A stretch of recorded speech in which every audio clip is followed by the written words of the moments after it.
U.S. nat gas futures retreated over the past week, as bearish supply-demand dynamics overshadowed underlying support from LNG exports and long-term inventory concerns.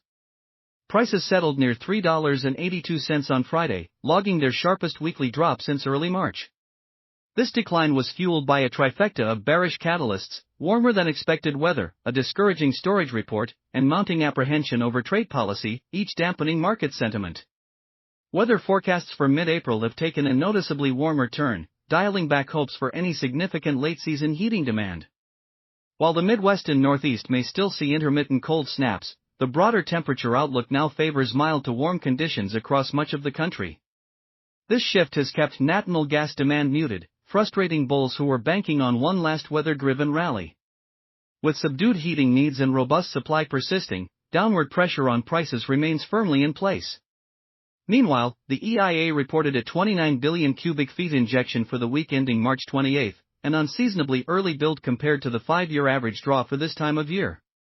Though total inventories are still 4% below the 5-year norm, the early injection reflects mild weather and ample supply, both of which are accelerating stockpile replenishment.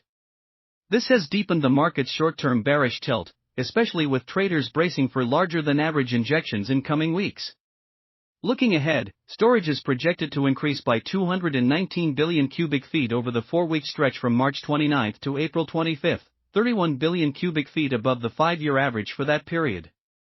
If realized, this would narrow the storage deficit from minus 79 billion cubic feet to just minus 48 billion cubic feet, reinforcing bearish sentiment and signaling a faster-than-expected erosion of inventory tightness. On the production side, even as the U.S. gas rig count dropped by 7 last week to just 96, supply remains resilient. The U.S. dry gas output averaged 106.4 billion cubic feet per day on Friday, more than 4% higher year over year. This steady production is clashing with softening demand.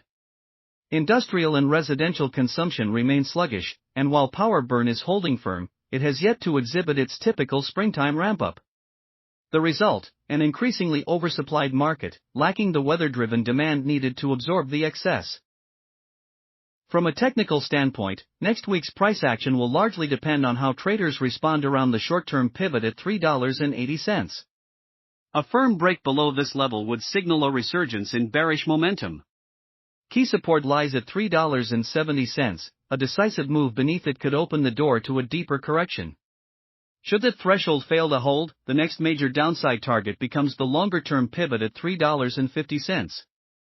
Drop your thoughts in the comments. How low do you think gas prices could go in the days ahead? Please like, subscribe, and comment to support the channel. See you in the next one.